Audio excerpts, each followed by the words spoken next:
Oh wait, I'm not ready. Neither am I. Oh, dang Oh it. no. Hey, okay. We're Okay. on now. That's We good. are? Ta-da! Hey guys. Yeah, Welcome. hey, to the Double Cup of It's Joe show. it's Wait, no, wait. What time we is it? made it. I know. Oh yeah. It's Don't Worry Wednesday, actually. It's Oh, surprise. We're here, and Joe's here. You got to see us together this morning, although we were side by side. Now he's up in the appropriate place on the top bunk. I'm in the basement doing my thing, right? See, that's yeah.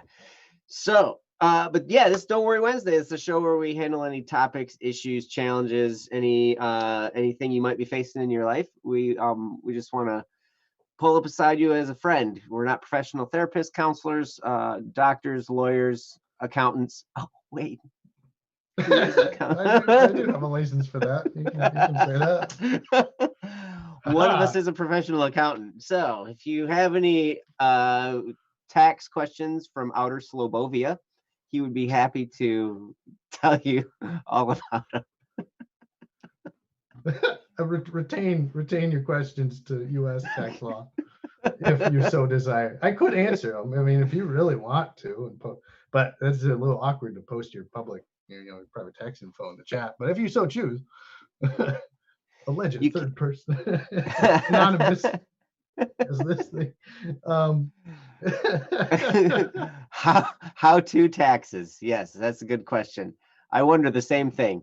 But at any Me rate, too. yeah, we're not professional therapists. We just want to be your friend. We want to help in any way we can, because a lot of times that's just exactly what you need. When I remember going through some really challenging times, and one of the most effective things I had around me were people who cared. They weren't my therapist, but they were just people who cared, and they wanted to make sure that I was validated. And that's the main thing. The main thing we want to do for you is help you to feel loved and encouraged. And then if we can offer some perspective from an outside standpoint, a lot of times that can help clear the fog through whatever's going on. So Jesse's producing the show. He's turning us off and on again. Princess is here. She is keeping us on track. And she'll also be reading the topics for us tonight. It went over so well on Monday. We're going to continue this trend. She's got such a sweet sounding voice. It just makes everyone's day better. Yeah, with me tonight is not Ryan. I'm not Ryan, guys. It's Joe.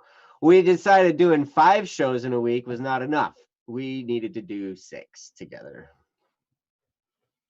Yep. 6. Maybe you're coming back on Friday. Man, who knows? We're gonna start going through the weekend. Yeah, maybe. Hey, we'll see what happens. We see.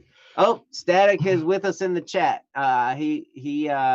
There is some major flooding going on in his area of Michigan, and the complications along with that caused an issue. So he cannot be with us tonight, but he can be with us in the chat, which is awesome. So anyway, our thoughts and our prayers are with everyone in that area, because seriously, like 2 major dams broke up there, and so like basically 2 lakes emptied into the city of Midland. Into the city. Yep. So like they were talking about something like 9 feet of water. Did they end up getting there? I think I saw something posted by the city that it had started to recede earlier than expected, but okay, that's good. Which would be good news. Yeah, absolutely. I mean, I saw a picture, and there was water up to like a stop sign, like the sign part of the stop sign. And I'm like, those usually aren't short. They're usually much taller than me. So I was like, yeah, that's some pretty serious water right there. One full Joe's height of water. That's how we measure flood depth. That's exactly, yes. 1 Joe height. So Yeah, it's amazing. But at any rate, so that's where we're at. And we're here to take your topics and stuff like that. Tara says, just don't swim in it. Yeah, don't swim in that water. That water might not be all that bad. The closer you get to the Saginaw Bay, you got Dow Chemical and all that kind of stuff right nearby and everything. You never know what's going to be in there. Three-eyed fish and stuff. Three-eyed fish.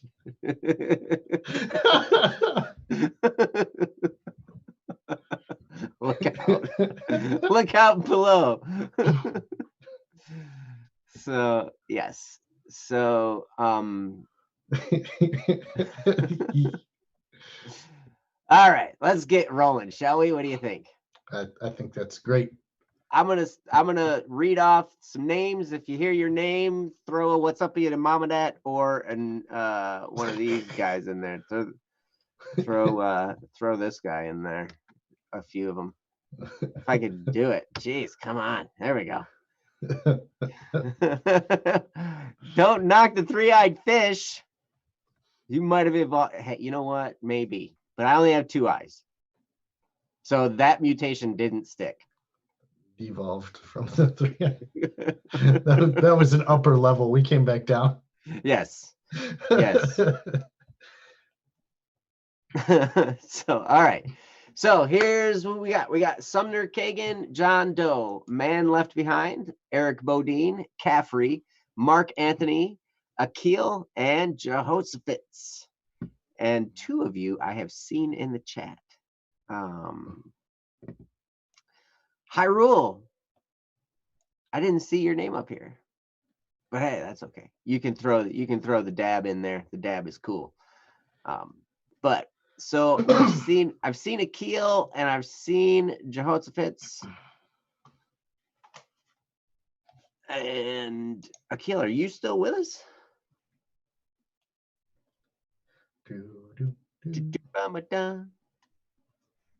How you doing, Joe? I'm actually doing pretty well, all things considered. We got lots of rain too, but where I live, all the lakes are really low, like they're low-lying lakes. So even if they flood, they don't get to anyone's house, which is fantastic. Good. Yes. So we're good over here. So if anyone needs a place to stay, I'm coming over. Okay, sounds good. I mean, you're down there. I mean, that's lower on the water table. So I mean, if you need to come up here, we'll is it lower on the water table? Well, I mean, is Lansing lower on the water table than? I meant you're below me on the screen. Remus? Oh, I see. But sure, it probably is. Coming over. I'll be there just in time for tomorrow morning's stream. Do it on the same screen. Hey, look at us. That'd be fun. That'd be fun. One of these days when we get to studio. Yeah, one of these days when we're not all quarantined and stuff. That'll be great. But all right, so we've got Akil, and you would be first, my friend, my son. Bless you, my son.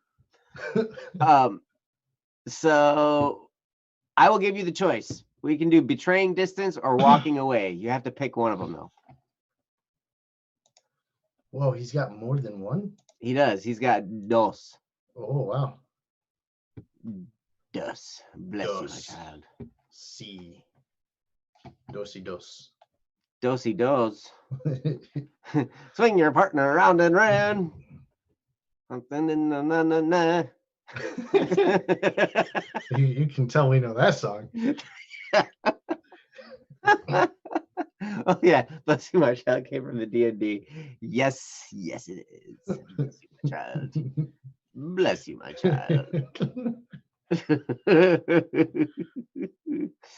All right, Akil, both still haunts me. All right, well, we'll do the first one. Yeah, first one.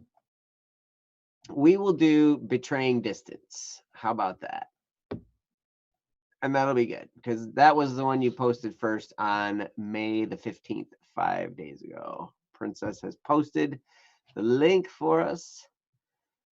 And Princess will also be reading the topic. So this is called Betraying Distance from Akil, and Princess, take it away. Why should I care? I didn't even know them all that well. I was being hopeful to be ignorant, but the evidences weigh heavily against them. Never been someone that mattered enough in the community, so I can't really go too deep.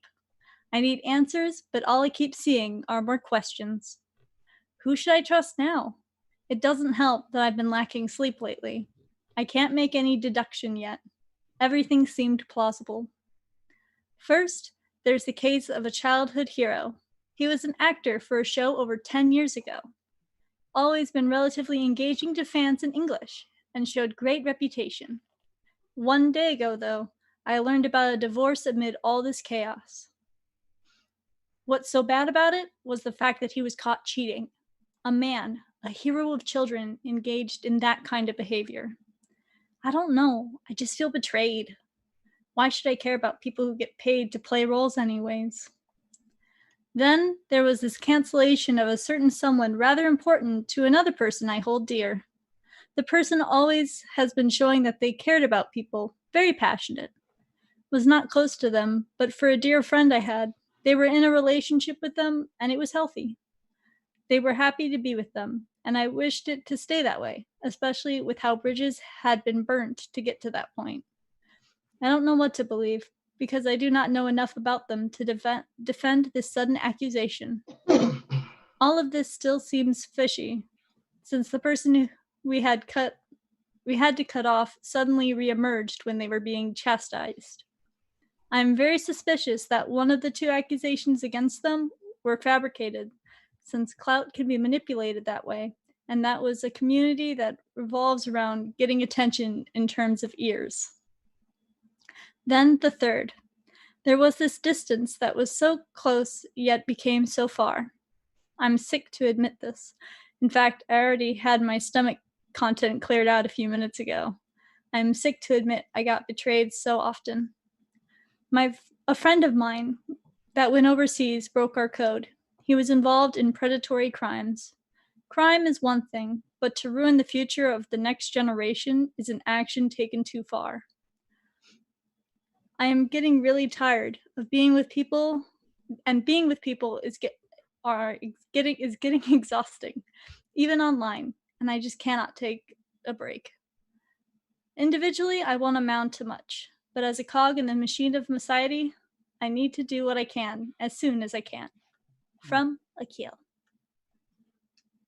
Thank you, Princess, and thank you, Akil, for the topic. And yeah, I definitely can empathize with this feeling, the feeling of being betrayed by people left and right, or feeling like in the event of a public figure like the guy on the show. When people show that they can actually be people and mess up and do something wrong and things that hurt other people and hurt us in a way, that it can be a really big wake-up call. But it's definitely tough. And one of the things that I always have to remember is that any one of us has the possibility of falling. Any one of us we all have the ability to hurt people. We all have the ability to do these things because none of us are perfect, and we can all sin and do things bad, and it can be very hurtful to people. So one of the things is to pay close attention to what's going on inside you with all this. So with that, I'm gonna hand it over to Joe, and he's gonna start. I'm gonna start. You thought I just started, but that was just an intro to your beginning. Oh, you were the beginning of the beginning, and now I'm the middle of the beginning. Yeah. Perfect. Yes. Perfect. That's how that works. Sorry about the cough here. I went for a walk a little bit earlier, and I have allergies, so I apologize to anyone. You said you weren't going to exercise anymore. Yeah, I lied. I broke your trust, Joe. I'm sorry. You did. Ha, segue. Akil, thanks for posting this. Obviously, it's really tough to talk about any kind of breaking of trust, especially when you can't necessarily be specific. either because somebody who's betrayed you is actually pretty close, or because it kind of hurts to talk about the specifics of what they've done. You know, as Joe talked about, we're all human. We all fail. It's an unfortunate part of this world. I know that I've broken the trust of my friends more times than I can count, and it didn't make it any easier every time that I did. What we won't ever know truly the reasons, especially for some of these so-called trust breakings. In honesty, it doesn't matter. It doesn't matter if they had a good reason or if they had a bad reason. At the end of the day, we're all going to fall short of someone's expectations for us. In the case of your childhood hero, it's an expectation you have placed on them of who they were as a part of your childhood. Obviously, they haven't broken like necessarily your trust because you don't have that relationship, but you have an expectation of what you expect out of that person. It's the same for your friend who got canceled or another close associate who's committing crime overseas. These are all people that you know that you had an expectation of. You saw who they were and you set up in your mind, here is what I think they should be like. Here's what I would want them to be. It's a breaking of that kind of trust is foundationally pretty good. It means that you have a positive image of where people are going. You want to see the best for people. And it comes from a place that can be fantastic. And I encourage you, as you're doing this, to keep having that outlook for people. Try and find the best in people. Wish that they do the best that they can. But it also comes to a point of, at one level or another, forgiveness, because that's going to help trust rebuild. I don't know the specifics of these interactions. I don't know why there was a divorce for cheating. There's way too much in there to get into in just this topic alone. I think that in and of itself could take up hours of discussion. But what it does show is that you had this idea of somebody who was there and it broke it. And now, in order for you to be able to say, hey, this doesn't affect what this person said on this show. It doesn't affect who they were before. And it's not going to affect how much I believe in them going forward.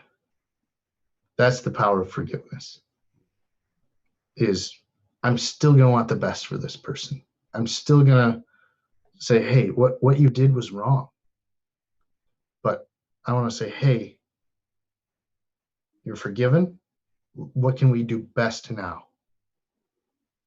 And in maybe, especially in this instance, divorce is the right thing to do, because at this stage, the action that caused it was the cheating behavior. And in some instances, the divorce was the right next step.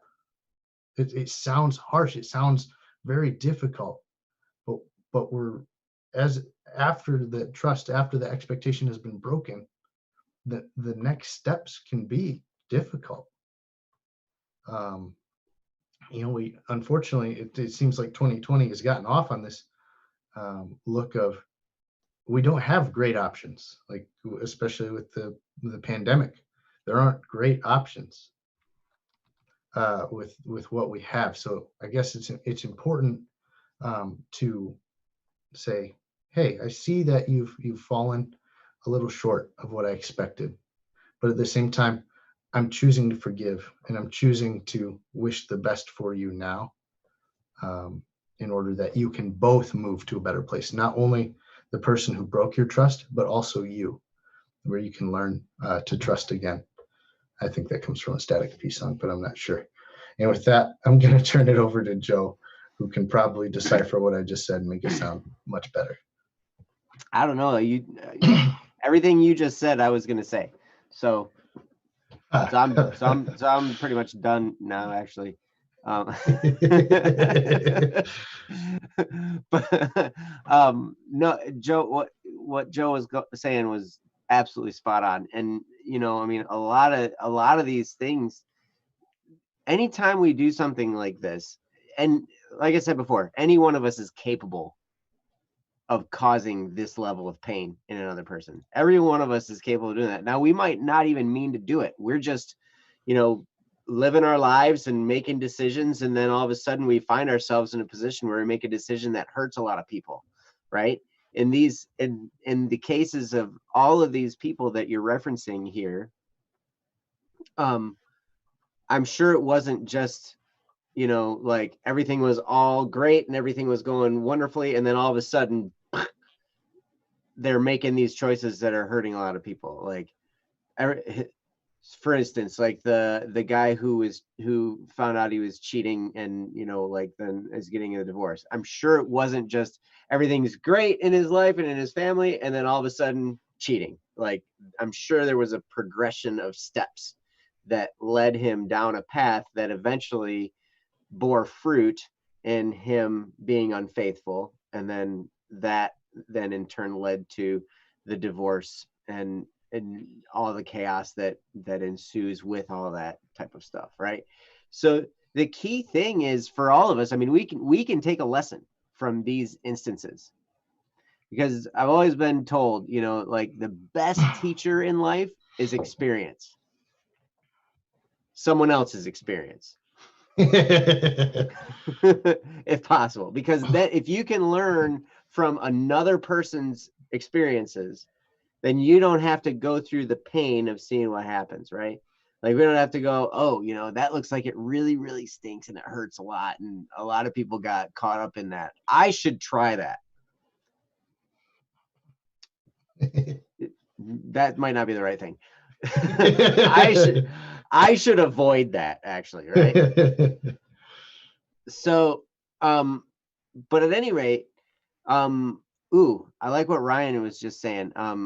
God makes good of all bad things, even this. We are called to be holy, to be like God. But how often do we take time and action to make good of these bad things? That too is up to us. That's absolutely true. You know, I mean, all these things, you know, there is baked in each one of these situations an opportunity for grace, for compassion, for forgiveness, for love. I mean, every single one of these, because all the people involved, whether it was the person who was the offender or the person who was the victim, all parties are injured in these situations. So everybody needs our love and our support, and sometimes our tough love, sometimes our, you know, like, dude, that was really the wrong thing to do. And if you are in a position where you can speak that into somebody's life, then that's fine. A lot of times I find I'm not that right person. I see, for instance, if I don't really know people all that well, they're not going to listen to me anyway if I try and tell them something, right? So I'm not the right person to try and correct somebody else, right? But I can still accept them as a person. I can still, in my heart, feel love for them. And like Joe was talking about, be forgiving of them. Because what happens if we feel injured? So, Akil, all these things that were happening, if you in your heart feel injured by these,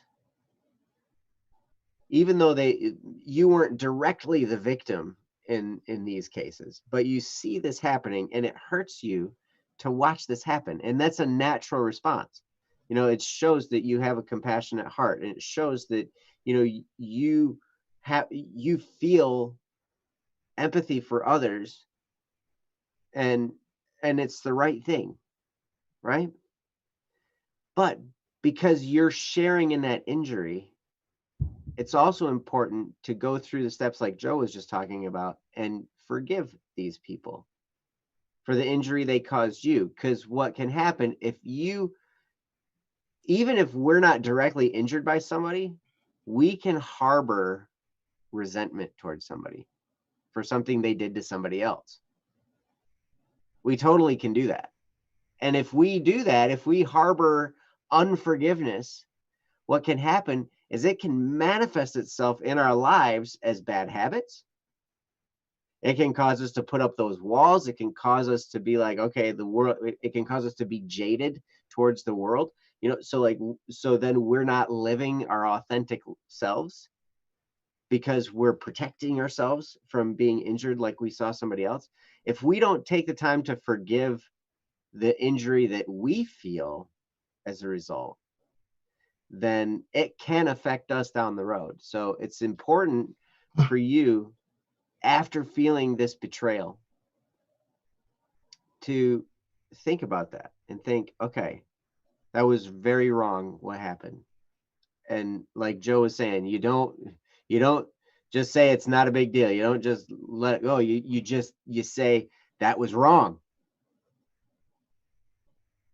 And acknowledge the fact that it was wrong and that it was hurtful. And then forgive them. Even though you acknowledge the fact that it was wrong. Because really, is it really forgiveness if you don't acknowledge it was wrong? If you don't acknowledge the fact that it was wrong, then there's nothing to forgive, really, because there's nothing wrong. Like, right? So in order for there to be forgiveness, there has to be a wrong committed, right? And so you acknowledge that and then forgive that, and then you can go along that healing path in your heart and heal from this betrayal. Part of this is, it's just people being people. I learned a long time ago that people are going to hurt me. People are going to let me down. People are going to tell me they're going to do something and not do it. People are going to, and sometimes it's their fault and sometimes it's not. Sometimes they mean to do something that hurts me. Sometimes they don't. There are some people in my life that they do things specifically to hurt me, to get revenge for something that they feel I did to them or whatever, right? So like the intent of their action is to cause me pain. Most of the time, people are just being careless and they cause other people pain. But then sometimes they're like, I'm going to hurt this person, and that's why I'm doing this specific thing. Either way, my response needs to be the same. My response needs to be one of forgiveness, of grace, of understanding, of acknowledging the wrong and saying, that was wrong. I don't know why you did that, but, it really hurt. But then also offer forgiveness, so then healing can take place. And then that way, I'm not doing the classic, was unforgiveness. They say unforgiveness is like drinking poison and expecting the other person to die. The other person isn't going to die, but you might, from drinking poison, right? So when we choose unforgiveness, we inflict pain upon ourselves. When we forgive, we can then heal and let go and be free of the offense. Their route to freedom is repentance. Our route to freedom is forgiveness. So, and that's something to keep in mind, because at some point, you are going to be the perpetrator and you will need to repent. Now, it may not be as severe as some of these cases, but we all hurt people. We all accidentally do that. Sometimes we do it on purpose. Who knows? But at any rate, Akil, I hope that you can heal through these betrayals. I hope that you can heal your heart, and and my prayers go out to you and to everyone involved in these situations, this myriad of trouble, because it sounds like a lot of people have been affected by this. Joe, did you have anything else to expand on this? I guess the only other thing I can say, I gotta kind of scroll back up here. I think Akil said it just before. The thing is, I just feel stupid. I was disappointed, but I want to move. I can forgive. I just can't forgive myself, to be honest. That's why I'm not judging. I just cannot decide how I should feel. And I think it goes back to, it's something that I took from Ryan. He said to one of my questions many, many months ago. is this idea, and Joe kind of touched on it, and that's what brought it up, was empathy versus sympathy. Mm.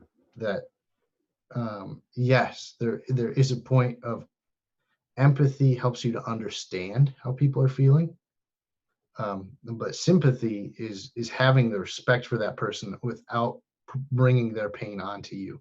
Mm.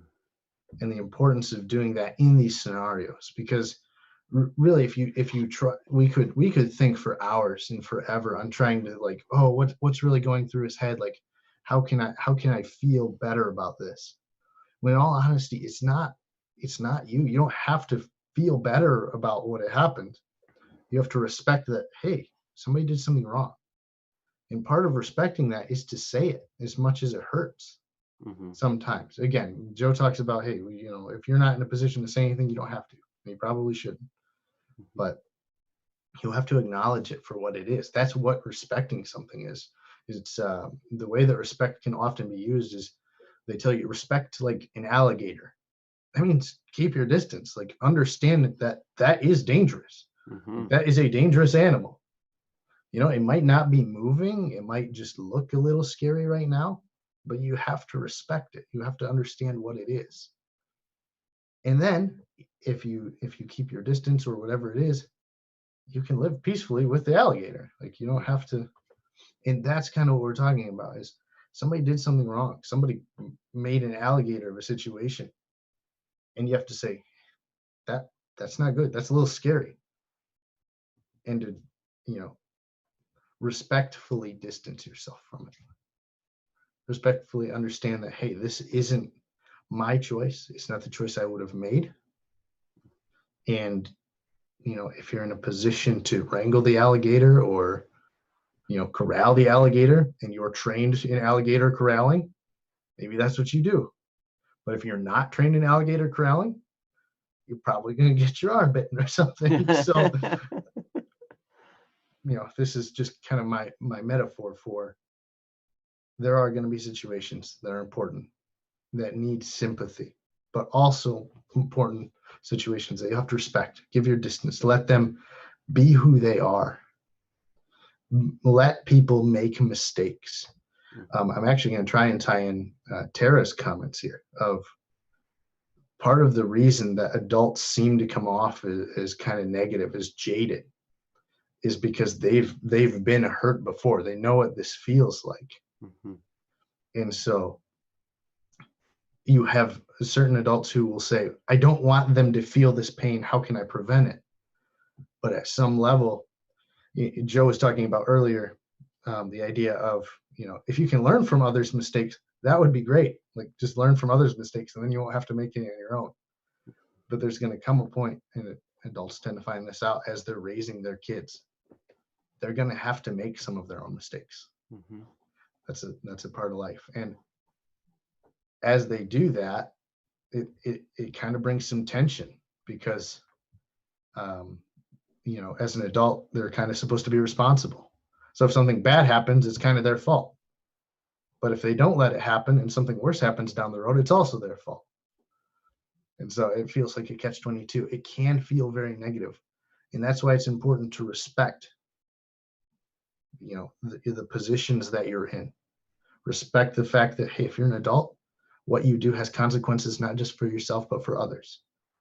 Respect is kind of this idea of basically just understanding, trying to understand where you are and where others are, so that you can make the best decision and the best action for any situation. And I hope that helps, Akil. What I really want to tell you in this moment is respect yourself. Know where you are. Know that this isn't anything you've done at this stage. This is other people. In that, if you can have a heart that forgives, if you can have a position of knowing, hey, this happened, but I'm going to choose to trust people again anyway. And then you have a very strong and powerful heart, and to respect that. Know what it's worth. Don't give it up for cheap, dollars. Like, like anything of value. If you don't realize what you have is valuable, it's easy to give away for nothing. But recognize that you have a heart and a trusting mindset that is so valuable, and respect it because it's worth something. So that was a lot more long-winded than what I thought I was going to say, but hopefully that kind of helped you guys out in the chat. That was perfect. That was a perfect place to leave it, I think. So thanks for summing that up, Joe. You didn't have any more to say, did I cut you off? No, I don't think I could keep talking. So, and I think I was yelled at about here sometimes. So, hey, look at that. You were yelled at? No, maybe not yelled at. I don't know. Oh, did you hear a voice in your ear say 20 minutes? Oh, or something? Yeah, no. Okay, so there's a lot of weird timing things. I haven't been to Don't Worry Wednesday. I haven't been on Don't Worry Wednesday in a long time, so I don't get to see all this cool stuff. Oh yeah, it's all different now. Like there's there's so much more. I know. Production value. Yep. We got some really great stuff going in the chat. Static, you close it off great there where you say, Keel, remember that God wins out in the end of all things. You're capable of much holy and much evil. Still God wins out in the end. Don't give up on humanity. We are the appointed ones. Absolutely. And that's the thing. Trials are painful. But when they bear fruit, the fruit of our trials is good. Is a better good than what was possible before the trial. So that's the beauty of the things that are evil in this world when they come, because like they can be turned, and without that evil taking place, things would never be as good as they could never be as good as they end up being afterward, right? Because that can get turned into a greater good than what was before. So it's a pretty amazing thing when you start to recognize that, and you will start to see it. It takes some time to really start to notice it, but then over time you start to see, oh man, this is a really cool thing that's happening, and it never would have been possible without that really bad thing that happened before. Right? And so all these things, there are no exceptions to this rule. Greater good can be pulled out, and that's one of the things that Ryan spoke about so succinctly there in his post. But at any rate, thank you so much for the topic, Akil. You are awesome, and also thank you for your 3DC story, your 3-day challenge story. Joe went through and read all of those because he's amazing. Also, and really good, and they're fun to read. So thanks for making it easy. Yeah. So we'll talk soon on that. Yep. So anyway, all right, let's move on. I think the next one's going to be Jeho's there. Jeho, you really had some cool stuff in the chat here too. Much wisdom. I swear we're going to have to bring you guys on this show sometime. You guys can. Well, Joe and I'll just leave. We'll just go our merry way, and you guys can take over. Yep. So, all right. Well, so I will just run through this list of names real quick, and it'll be Sumner Kagan, John Doe, Man Left Behind, Eric Bodine, Caffrey, Mark Anthony. If you guys heard your name, then say you heard your name or something. Yeah. But I think we will move on to Jehoshaphat's here. His is called Money, Goals, and the Future. Moo. Money, Goals, and the Future of Us Both. And yep, it's official now. Princess posted the link in the chat. So pretty soon you're going to hear her voice. Oh, wait. She didn't post the link. She posted the link. She posted the link to the name. You just don't understand my link posting. Oh, yes. Ooh. Sorry. Anyway, sorry. Sorry. My bad. All right. So this is called Money Goals and the Future of Us Both. Princess? How do I encourage my brother to fill out job applications? As it sits, I am paying for everything, and now I have 2 jobs. In the past, he was forced to fill applications as a punishment, but I can't be there to hold him up forever because I have my own goals and life. The people helping us and our current landlords are also pushing for him to do so as well. I just don't want to push and end up repeating the same things our father did to us. There was also a side note. I believe Joe Hosfit said at the beginning that his brother has actually gotten a call back from one of the job applications, perhaps. Oh, good. But this topic would still be good to cover. Okay. So, take it away. Cool. Well, I'm glad to hear that about your brother. Thank you for the update that happened. So that's a good thing. But I will say, you know, we went through a little bit of this same type of thing with Little Miss Fancy on Monday. She was dealing with her sister who actually is clinically depressed, and so they're trying to figure out how to navigate those waters, and those are pretty touchy waters, especially depending on, you know, like the particulars of the situation. Oh, Jo says it literally happened today. Okay, cool. So there's progress. So that's a really encouraging sign. That's awesome. So maybe things will start to ease up a little bit. Maybe some of this will lighten up, and some of the messages have gotten through to your brother here. But yeah, there comes a time when you're trying and pushing and pushing and pushing, and it just isn't effective. And at some point, you just gotta, you know, let them sink or swim. You know, it can be a tough thing to do, but sometimes that's the case. But with that, I'm turning it to Joe. Joe, take it away. I thought you were Joe. But I guess it wouldn't make sense to turn it to yourself. So I'll go ahead and keep going. My name is CDVNL. Oh my goodness. I'm looking It's in the like wrong right location. Here. Yeah, see, I read my name. Yeah. Okay. I see the error of my ways. I apologize. Lay says, aren't we all Joe? Yeah, we're all Joe. Yeah, we're all Joe here. So anyway, first off, Jeho, thanks for sharing. I know I'm going to share some stuff from my life in terms of, because guess what happens when you get old? You have to deal with these things as you get older. It's I'm the eldest of 4, so I have 3 younger brothers, and I've had to deal with some on the lighter end of how do you encourage and train up other people to do things that are good. It's very difficult. It's very complex because it depends on who they are. Like in this instance, you talk about your older brother being a night owl and on the spectrum. I assume you mean autism spectrum, but if that's not where it is, please correct me, because it's going to change the answer.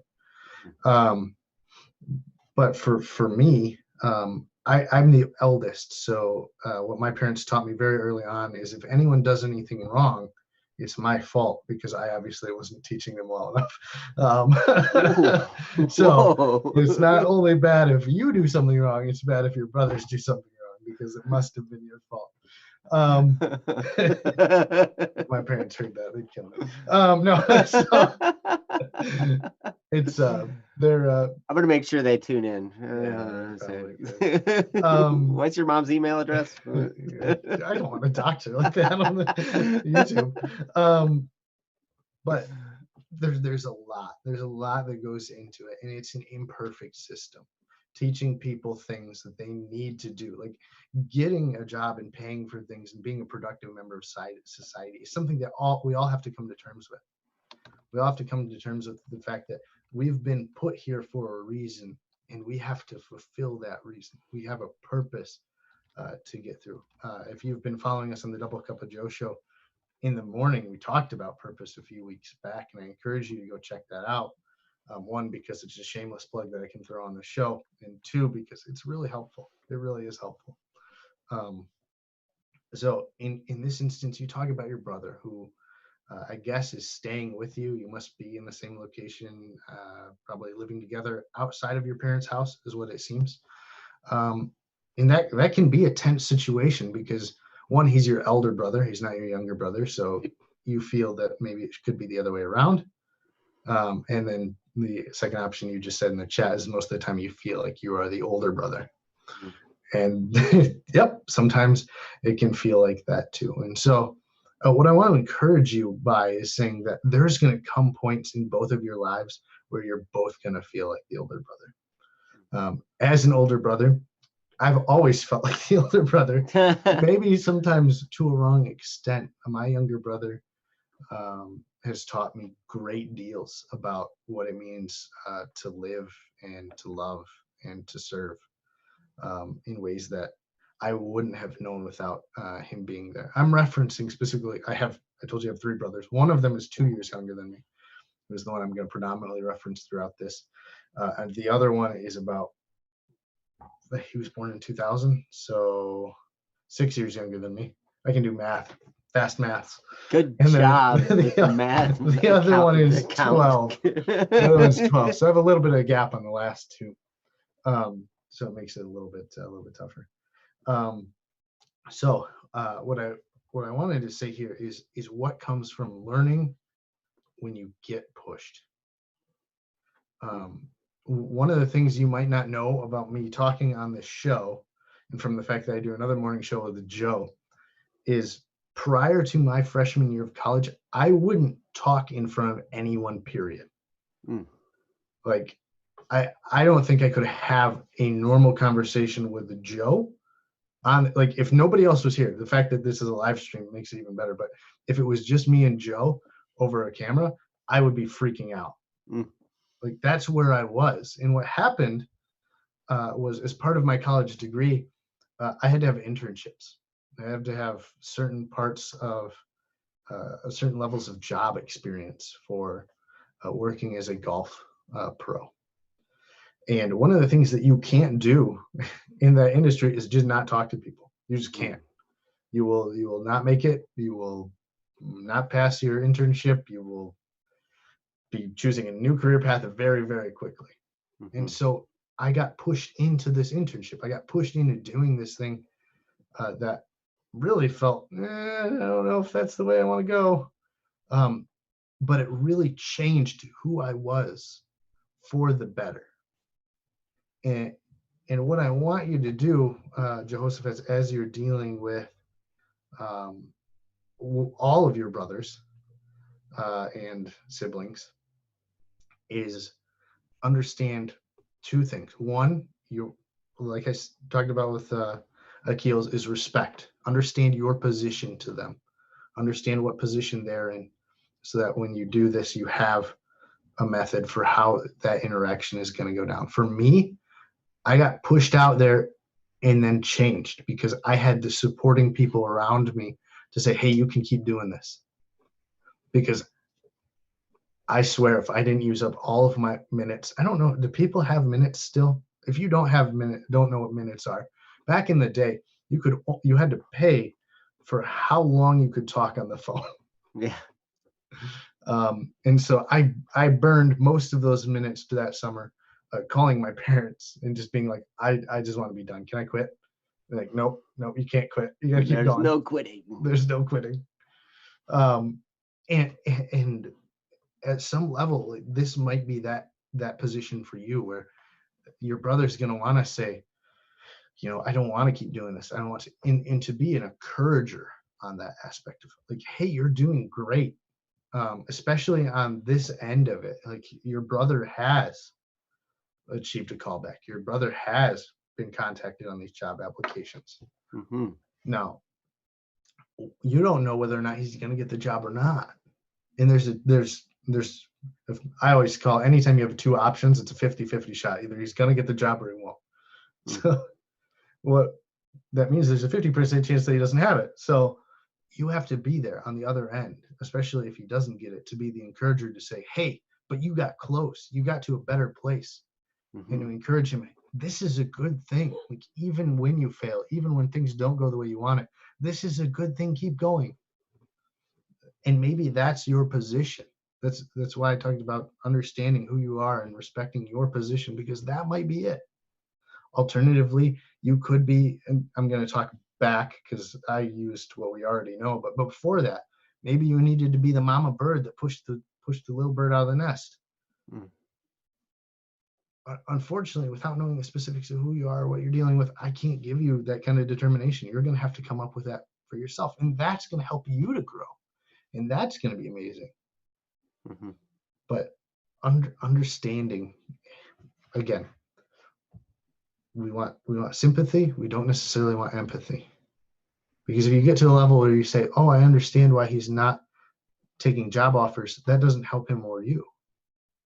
But by saying, "Hey, I understand that it's tough, and I understand that this isn't a great thing right now, but hey, we're gonna have to do it anyway," that is a position that can really influence change in other people and really help to improve your relationship, because this can be a point of contention. And if you remove points of contention, it helps to flourish your relationship. So again, I spoke way too much.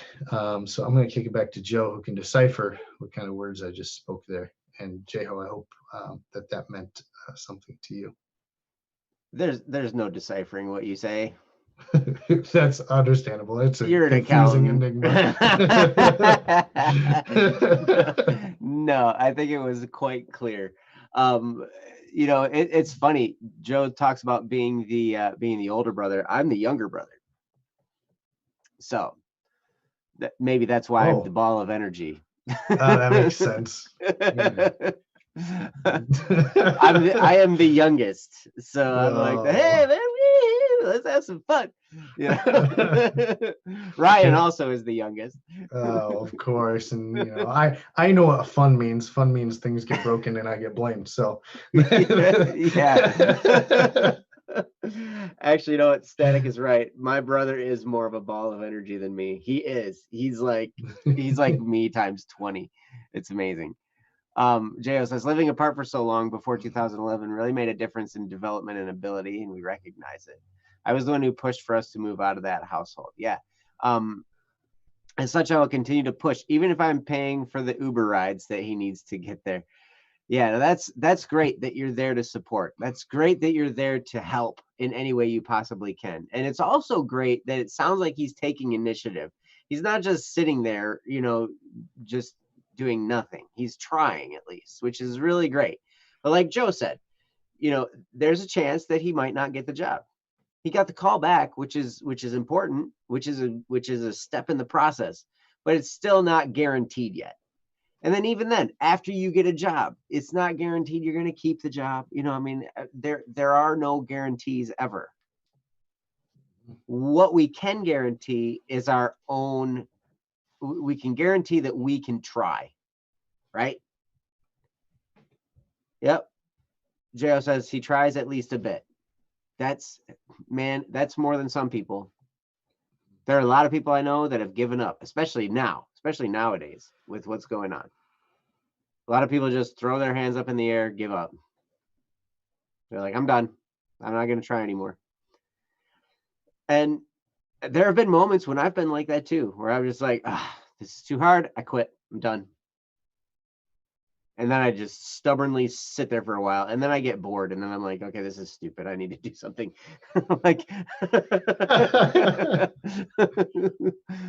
But I have not been bored in a long time. I've got lots to do now. It's incredible. Lots to do. But at any rate, I need to take a moment and applaud you, Joe Spitz, because what you're doing is tremendous. You're being a great brother. And especially, a brother who, he's older than you. He's on the autism spectrum. So that takes another new level of understanding that I've never had to deal with. I don't have any family members on the spectrum, somebody that I've had to live with or have any type of influence in a way. Yeah, hoping Uber is not too expensive. I've never experienced Uber before, so I don't really know. But either way, I'm sure there are solutions. For everything, there's a solution, right? We live in an infinite universe. So to have an unsolvable problem is basically admitting that you don't understand how the universe works. Because in an infinite universe, there's a solution to everything. I can't fly. My solution? Walk.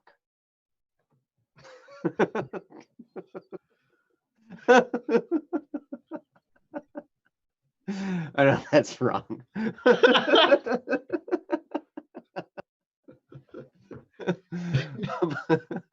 But at any rate, I have to say, there are times when we need to let somebody fail. Right? We went through this with Little Miss Fancy last night because she was really trying to help her sister. She was getting to the point where it was like she was doing her sister's assignments for her. She was helping to the point of, doing a lot of the work for her. And it's like, at some point, allowing somebody to fail is the best thing for them because it can charge them up. It can cause them to want it even more.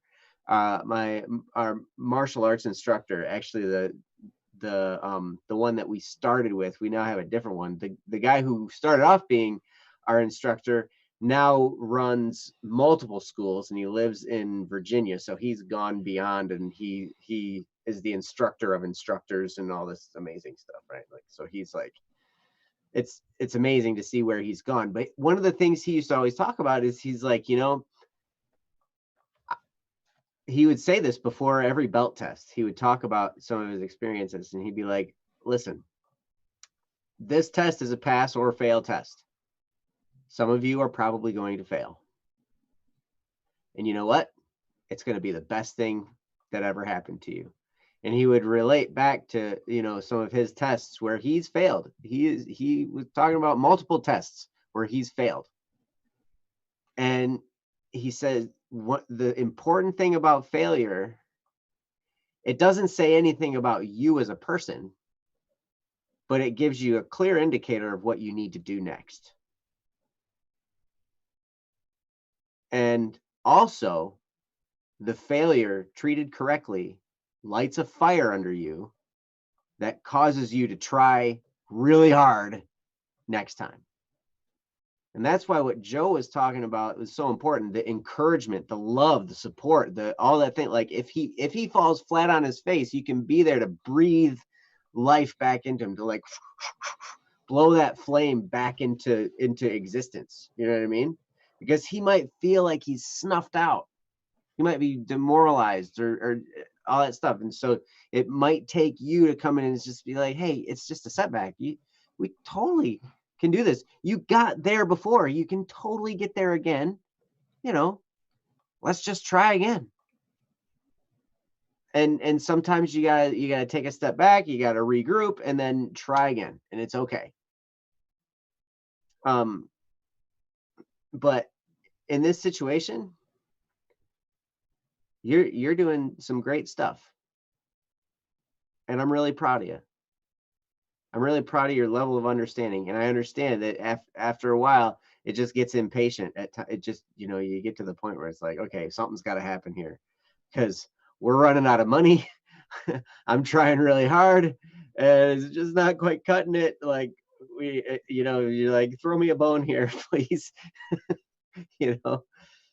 But I'm really impressed with your level of tenacity and that you've been able to be understanding. I'm assuming your father was somewhat abusive, if I remember correctly, and you kind of allude to it at the end, the last line of your thing. He said, I just don't want to push and end up repeating the same things our father did to us. And if I remember correctly, there was some abuse involved. There was some pretty intense stuff that was pretty painful for you guys. Not someone he was okay. He was abusive. And it's really good. Like the very fact that you recognize that tells me that it's likely to not happen, because you are on guard right now. I had a friend of mine, I was asking about some specifics in a certain type of situation, and I was asking, it's actually Ryan's brother, Kyle. I was asking him about some situations as we're going back to, we're kind of getting back into the swing of things, as things start to open back up after the quarantine, how to navigate some of these waters. And one of the things he said to me was, one of the things you got going for you is that you're scrupulous, which means you're kind of anal about details, and like he said, you have that going for you. So you're probably not going to make these decisions just flippantly. You're going to make these decisions with thought and with, trying to figure out the best situation. So that tells me that you're going to be in a really good position. In the same way, I look at this last sentence of your post and you say you don't want to push and end up repeating the same things our Father did to us. The fact that you recognize that's a possibility tells me that you are guarded against that. And so I would say it's pretty likely that it's not going to happen. I imagine you would catch yourself before it got to that point, because you'd be able to start to see. Now, like we talked about with Akil's post, we're all people. We're all capable of great good things, and we're all capable of great evil. All wrapped into one. We're yin and yang mixed in together. So while you have the power to go good or bad, the fact that you recognize the potential of going in a bad direction, that's encouraging to me. So I want to applaud you for that as well. I'm really glad that that the callback has happened. I hope it manifests into some job activity and income and everything, because I'm sure it's frustrating for your brother as well. As frustrating it is for you, I'm sure it's frustrating for him too. It's not easy to try and fail. It's not easy to be stuck in a situation. It's not easy to feel powerless, And sometimes I can remember, feeling like that, feeling stuck. I was unemployed for a few months back in, I don't even remember what year this was, 2011, I think. But there was this time period where I was unemployed and I was looking for work, right? I was looking for a job to replace what I had lost, right? So I was going to job fairs, I was doing all kinds of different things, and I was just trying to figure out something to do, and I was feeling stuck. And then, like my wife and my mother-in-law and my parents and a bunch of people would be like, you need to find a job and da da da da. I'm like, I know, like I'm trying, like, like seriously. So it's not an easy position to be in, where to be looking for work and to be striking out again and again and again and again. And the interesting thing about it was, like, in my particular situation, like finally it got to a point where I was like, I just need some income here. We need some money coming in. It doesn't matter where it comes from. It doesn't matter how much it is. It doesn't matter if it's minimum wage. It does not matter at all. We need something coming in here, right? And so I finally found this job. I started putting in applications everywhere, like at stores and restaurants and everywhere. Like all jobs were on the table at this point. And I can't remember who it was. Someone on my wife's side of the family. They're like, so what do you expect to get with that? And I'm like, money? Like, I'm not expecting it to be a career, really. But we need income. That's what we need badly right now. Like, We have burned through everything we have. We need an income now. And it doesn't matter. And so that job turned into 2 jobs, turned into 3 jobs, turned into an inspections business, turned into all kinds of craziness, right? Now it's weird, where all these things can take you. But this is the beginning, right? So whatever he gets now, this could just be this beginning stepping stone to another level, into another level, into another level. Who knows? But right now, this time, it's just as hard for your brother as it is for you. It's just hard in a different way. And so one of the things that Ryan always talks about is how to have that grace. Understand, we're people. What's the there's a really cool saying. But what it boils down to is you can't really, like, what you were trying to do with your brother is sell him the idea that he needs to find a job, right? But you can't ever sell anything to anyone unless you see the world through their eyes. Like, you have to take a look at how they must be feeling. You have to think about, okay, what must their perspective be like in this situation? What's my brother feel like right now? What's he dealing with? And then from that vantage point, you can guide the words you say in order to be empowering for your brother to make the right decisions in this situation.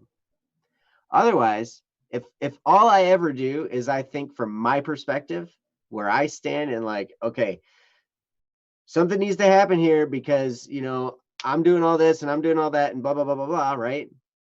Until I take a step around the table and I think, okay, what's this look like from my brother's vantage point? Then I can actually say something that might click a little deeper. So I would encourage you, as this process unfolds, who knows? Maybe this will be it. Maybe this will be the one that sets you guys on an even keel and it works out good. But if it doesn't, maybe some of this stuff that we were talking about can help you as you move forward and as you regroup and try again. Jai said, I find that when I take charge of a situation, I end up taking a similar authoritative leadership when I'm aggravated. Must be, you're talking about your dad. Okay. As such, I feel concerned that he rubbed off on me too much. Yeah, your dad. Yep. In a way, we become our parents to some extent. I sit there and I say things to my kids and I'm like, man, that sounds exactly like my dad. I'm like, doggone it. But very well said, Ryan. I think the biggest thing you can do for yourself there is forgive your father for his sins. That's something to consider as well. Forgiveness brings healing. Don't ever forget that in any situation where you're dealing with anything. And that could be the advice for any topic, really. For most topics in here, one of the answers is forgiveness. That's always part of the answer. Or repentance, some type of reparation making. But speaking of talking too long, Joe said he talked too long. I talked way longer. I win. Oh, dang it, there was a contest and I didn't know. This must be a new Don't Worry Wednesday thing I didn't know about. You cheated. You didn't tell me the rules. That's the rules. I win. Now you have another turn. All right.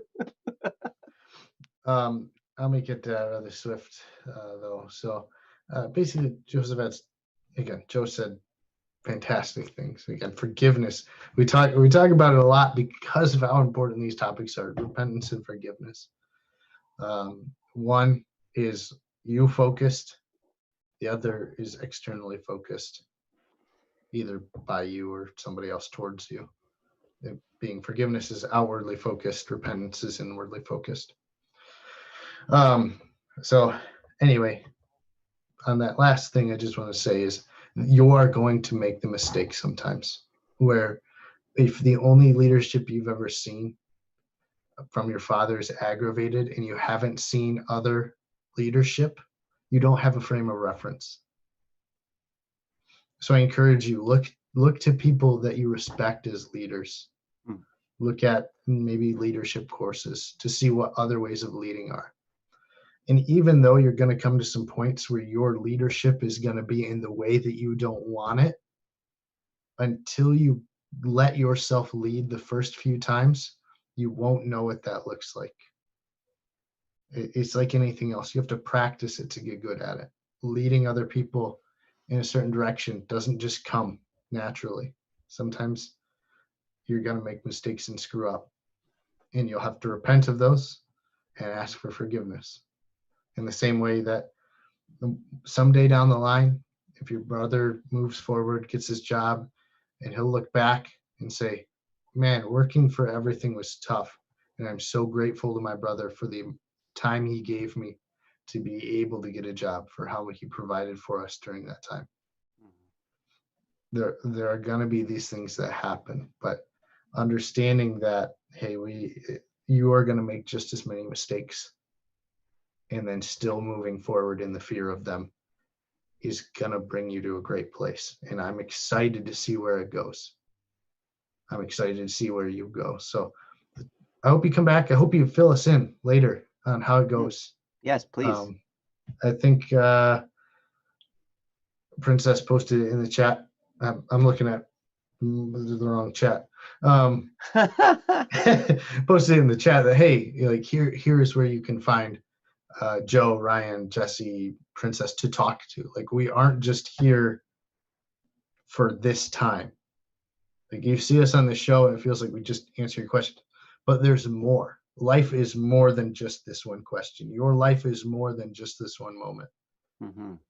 And we want to share that with you. So feel free. Please reach out to us, because we would love to continue and help you as you deal with issues that are pretty large. So, Joe Jose, thanks for sharing. You are an amazing person. You've done some amazing things. Heck, you even had a D&D stream that we were streaming for a while there. You're creative. You have just brilliant ideas, and you care about other people. Those are great things, and things that, again, you should respect. Take them for the value that they are, which is immense.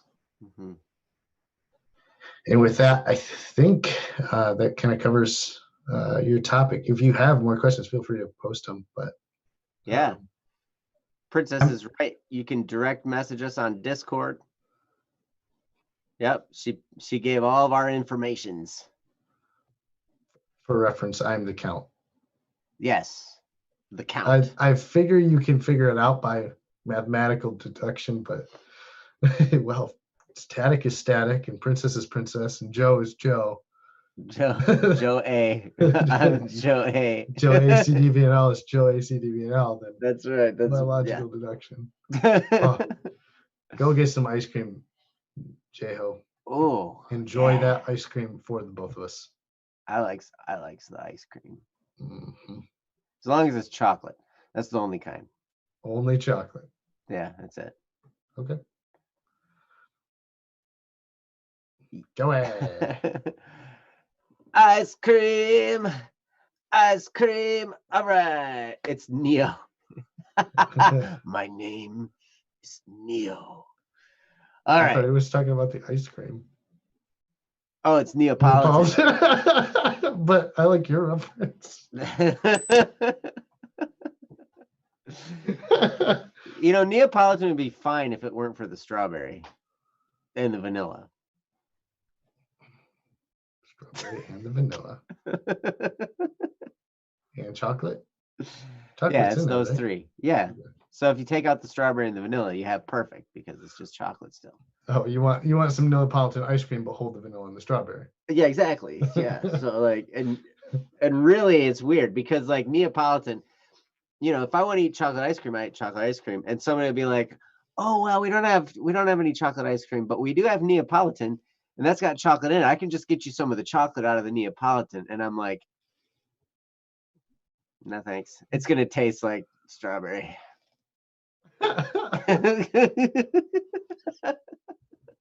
Joe. I know I'm super picky and mean about it. Like, I guess Joe's not having ice cream. I got no ice cream. Yes, snob. I know. Sorry. Could you get like vanilla and then just with enough chocolate syrup? Like with that. Vanilla with enough chocolate syrup is okay. Strawberry, no. Strawberry's too strong of a flavor. Well, I don't know any ice cream place that just sells out of vanilla. That'd be crazy. You're right. Yeah. But I'll be talking about like, like if you're at my house or somebody's house or whatever. Okay. Yeah, we're gonna have some ice cream, and we got chocolate chip cookie dough, we got mint chocolate chip, and we got Rocky Road, and we got Neapolitan.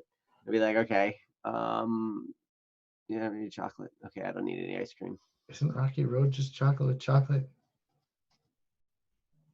I think it's vanilla with a bunch of stuff in it, or with chocolate in it as well.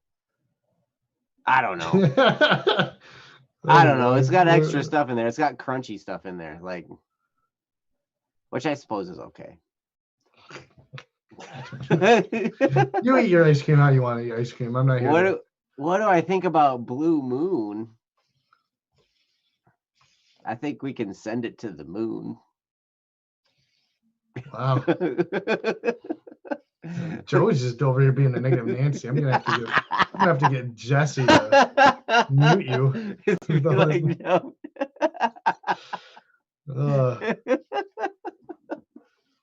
Yep. Okay. But I did get to eat my pound of bacon. Well, I didn't get to eat the pound of bacon. I cooked a pound of bacon today. Those of you who were on Double Cup of Joe show this morning, you heard me talk about what I was going to do today is make some bacon. I did. The whole house smells of bacon. Hickory smoked piglet.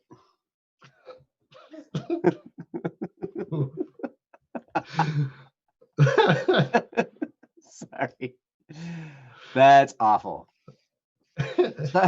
So you want to try and tackle another topic before we go? Yeah, we definitely can. So I mean, it's really up to you. What do we have? Who's here? We've got if you're here, say hi. Yeah, if you're here, say hi. I'll read through the names again, but I see Akil is here. We could do another one from Akil. Let's see. But we got Sumner Kagan, John Doe, Man Left Behind, Eric Bodine, Caffrey, and Mark Anthony. And Akil. Yes. Bacon with chocolate glaze. That would be so good. Oh, so you guys didn't hear me this morning. Was I talking about Tony's this morning? Yes, you definitely talked about Tony's this morning on our other show. Yes. On Double Cup of Joe show, I was talking about bacon and Tony's. There's this restaurant in Birch Run, Michigan. It's probably closed right now because of coronavirus, but it's called Tony's. And man, you go to this place and oh my gosh, it's incredible. You get a BLT, right? Bacon, lettuce, tomato sandwich. It's like a half a loaf of bread, a pound of bacon, and a bunch of lettuces and tomatoes and stuff, right? Huge. Like, you're like, what do I do with this thing? Like, I gotta pick bacon out of it and eat it, right? And then I can finally take a bite out of it. It's amazing. I ordered an omelet. It had a half a pound of bacon in it. And it was made with 12 eggs. 12 egg omelet. That's intense. It was so good. Yes. That's a lot of egg. It is. Girl is hurt, Birkin. I don't understand. You don't know that part? What part? I don't even remember the first part. Girl stops making art. Asks boy to get po-tarts. He dares. I missed out. Greg's deep breath. Bibis. I have to watch Potart. Oh my goodness. Girl runs off. Boy chases girl, but he lost track. Boy mutters, "I be your husband." I say, "No, I don't love you forever. I love you 5 ever." Oh my goodness. What? I'm, I can't even, as the kids say these days. Hey, I'm glad I have some voice of reason in the chat. Right, derailed us. Yep. Little Miss Fancy, I'm so sorry you came in at this point. Welcome. It's Don't Worry Wednesday. It's kind of like the Double Cup of Joe show. And all we're gonna do is laugh. That's what we do. I do. Since if you want to come back to Akil's, to get us kind of back on the right direction. Mike's just on the show. I'm still derailing it. We could do the 3-step process, like Princess said, for everyone in the chat. And then I saw something on here earlier about somebody talked about putting on a second face. Ooh, so that would be cool. Why don't we do that? Yeah, do it. Be the host. I'm gonna be the host. I lovingly transfer the hostness to you here. Okay, thank you. I need the hostness. Perfect. I got it. Cool. All right, I'm gonna give it back. I lost it. No, that's okay. That's okay. I've got it now. Sharpie. Perfect. So yeah, let's go ahead and do that. Does that mean you're answering, Joe? Are you gonna do a 3-step process? So if you didn't watch the Double Cup of Joe show, we have a morning show between Joe and I, which you should come to. It's gonna be in about 8 hours. 9, 8.5. So we stream in the morning, and part of what we do is we have this 3-step routine. It's 3 steps, and it's just 3 questions that you ask yourself. It's what are you thankful for? What are you looking forward to? And what are you going to do today to move your life forward? Mm-hmm.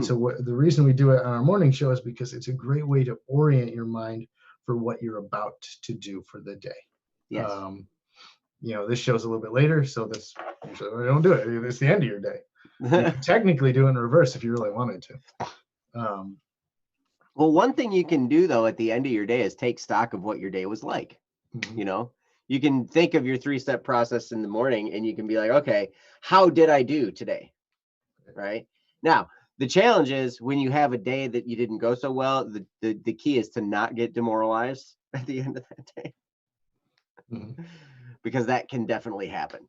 So, it's just a time when you can reflect and be good. But anyway, I'm sorry, Joe. I'm derailing you again. Let's do the 3-step routine, but we're going to do it in reverse, kind of like Joe said, because we're at the end of the day. So maybe it makes more sense to do it this way. It's going to be, what did you do today? The second step is still going to be, what are you looking forward to? Because that gives you some positive thoughts to kind of head your mind in the right direction as you go off to sleep. And then what are you thankful for? So we'll do it that way because that really amplifies, hey, we started our day this way, we're going to end our day this way. I'm going to pull a Tef. Tef. Yep. You would pull a Tef. All 3 answers, same. All right, Joe. What did you do today? Bacon. What are you looking forward to? Bacon. And then what are you thankful for? Bacon. Yes. Oh, Joe. Oh no. What did I do today? I did a lot of inspections. A bunch of them. Like actually, well, maybe not. Maybe like 80. I don't know. A bunch. Bunches. That's a mathematical number, which means a lot. Bunches of inspections. And it was a nice day out, so it was hard. People come talk to you. In the inspections world, nice days are difficult, especially nice days after crappy days, because I don't know if you can say that on this show, but I did it anyway.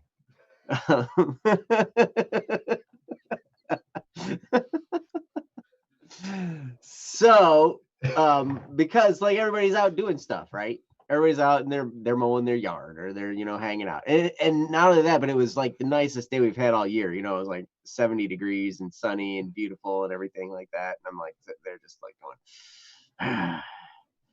and I pulled down in the neighborhood and I'm like, and everybody's out. Everybody's out in front of their houses. There's kids playing everywhere and doing what they're supposed to do on a nice day. I understand. But I gotta show up and take pictures of your house, and like I don't want you in my pictures. And I don't want you yelling at me either. Like So that's what I did today. In terms of what you're supposed to do, that you don't want to do the negative thing, the look back negative thing. We just talked about not doing that. Yeah. Joe just did it, so don't do that. That's what not to do.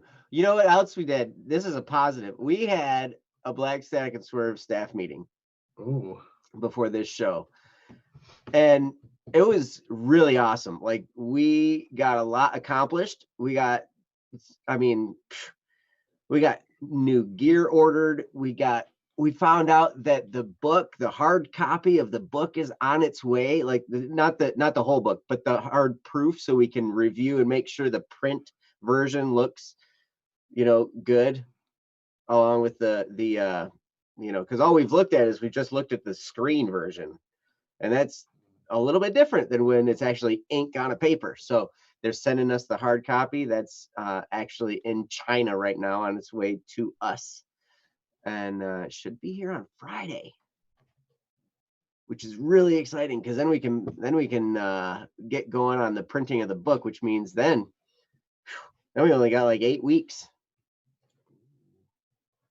6 to 8 weeks. Yep. Soon. And that'll be good. Mm-hmm.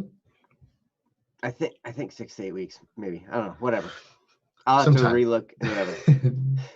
There'll be some time. So that's step number 1. What did you do today? Step number 2 would be, what are you looking forward to? So Joe, at the end of the day, what are you looking forward to tomorrow, the next day, the next day, the next day, the next day? I'm looking forward to being like Ryan.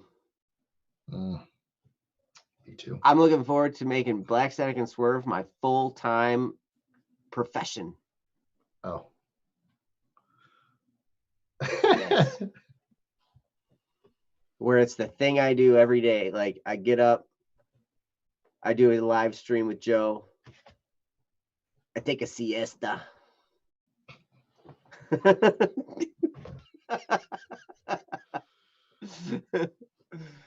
I eat a burrito.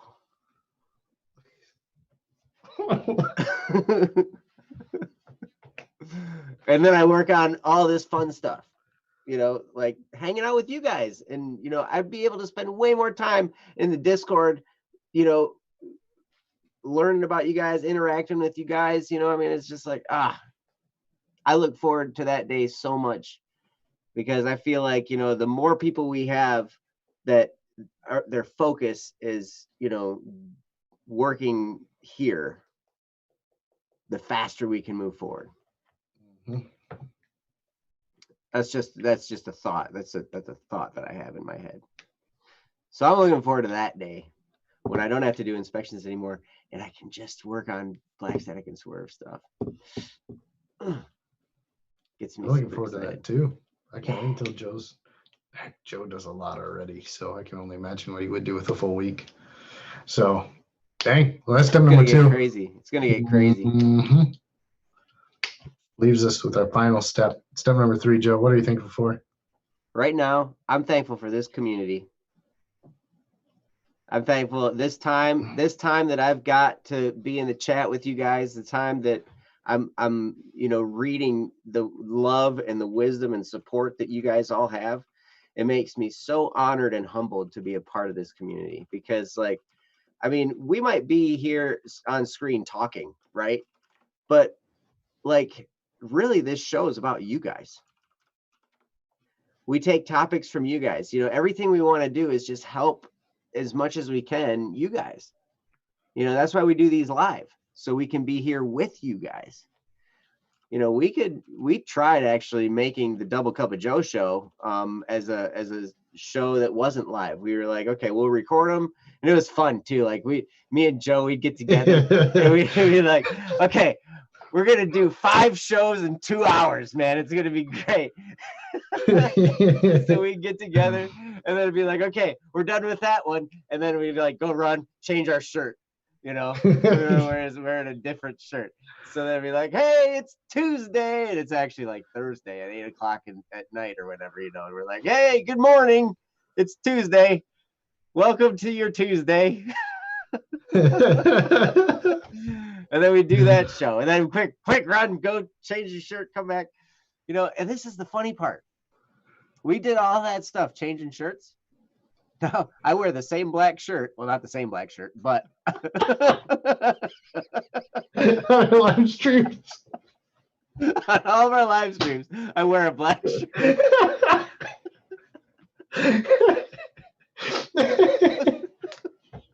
We were all so concerned about making it look like it was going to be a different day, and now it's like every day I wear a black shirt. But we made that live for a couple of reasons. One, it's easier for us to just go live, and we can, you know, it's a lot more fun. But mainly because we get to be with you guys, and we get to have a group of people in the chat with us. Some people that might not be able to make it to Don't Worry Wednesday because they live, like Tef lives in Germany, so it's a little bit harder for him to get here. Akil, we see Akil from time to time in the mornings too, and it's not morning for him, you know. We see other people from across the world, you know, where it's like, all right, cool. Like, we've got people that it just works out better at the time for him to be there. And I'm so thankful for Joe, because he wakes up early and he can't stand it. And he's got it written all over his face, like when he first jumps on.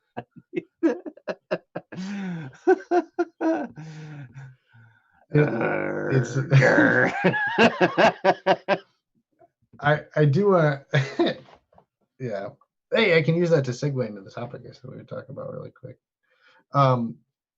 which is kind of the idea of the two-faced thing, because Joe is right. When I get up in the mornings, it's like roll out of bed, fall to the floor, grab like a shirt and some pants, crawl to my chair, like kind of get up here so that my chair keeps me up, and then we do the morning show. And as I slowly wake up, I get a little bit more animated in the show. Yeah. So to a lot of people, that would look like, you know, what Joe puts on a face when he gets into the show in the morning because he seems more energy.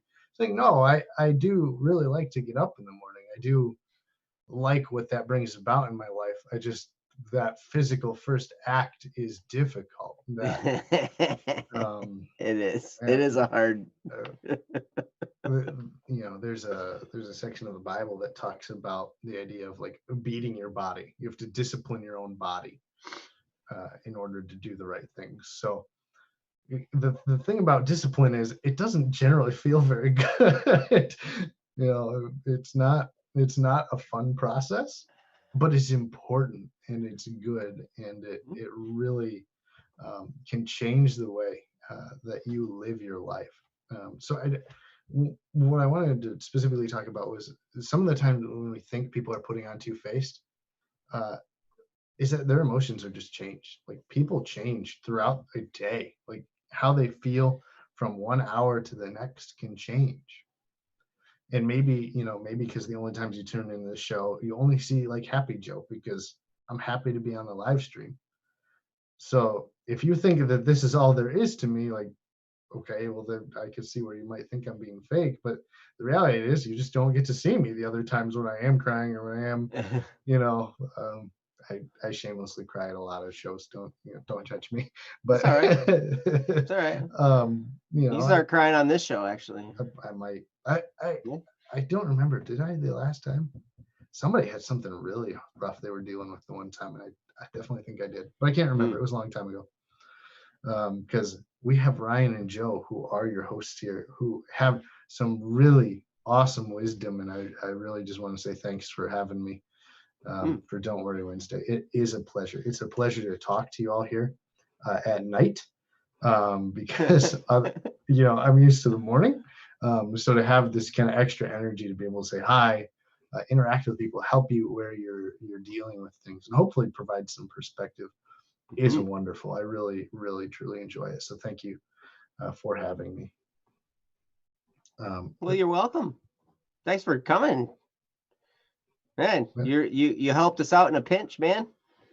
Yeah, like we were talking about. Ryan's got some flooding going on, so that's throwing a wrench into all kinds of issues over there. And yeah, so hey, we were in the middle of our staff meeting, and Ryan's like, "Oh yeah, by the way, I'm not gonna be able to make it on the show tonight. This and this is happening and stuff like that." And so I was like, "Okay, well," and so he's like, "Who can do it?" And then Joe immediately was like, "Well, I can do it. I just need to walk my dog first." I'm like, okay, yeah. Yep. Walk your dog. if anyone wondered why we were a little bit late, that's my bad. You can blame it on me. It's the dog, man. Oh, you can blame it on my dog. It's the dog. It's like when all of a sudden the room starts to stink and you're like looking around, you're like, oh yeah, it was the dog. It was the dog. Yeah. Definitely was the dog. So yeah. That's why it's important to have. The dog's not even in the room. W4, people need W4s. They're important. They help you to get the proper withholding. Sorry, somebody mentioned accounting stuff in the chat, and I have to really lean into people. Fill out your dang W4s so that we can get your withholding right, so you don't get mad at the end of the year when you owe money to the government. Just fill out your W4 properly. Yes. Sorry, there's a tangent. I don't get a W4. You aren't. That's a employees. You're self-employed. I know. Why would you give yourself a W4? I don't. Well, you know what? I will do it for you. Oh, okay. I'll just withhold the money. Oh, you're gonna hold on to it for me. Just give it to me to hold on to for you. Here you go, Joe. Give me my personal W4. Well, this week it seems like $100 would be good. I need to buy some Neapolitan ice cream. An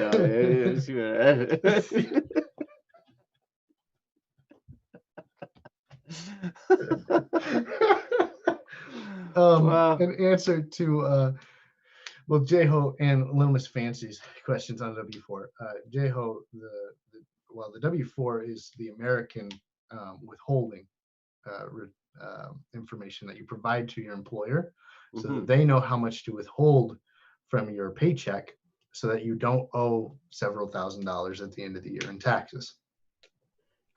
In order to fill one out, the new form, basically you just bring your tax return and fill it out based on the questions that the new W4 asks. It's very simple, it's very straightforward. And the idea is, I feel like I'm an IRS marketer.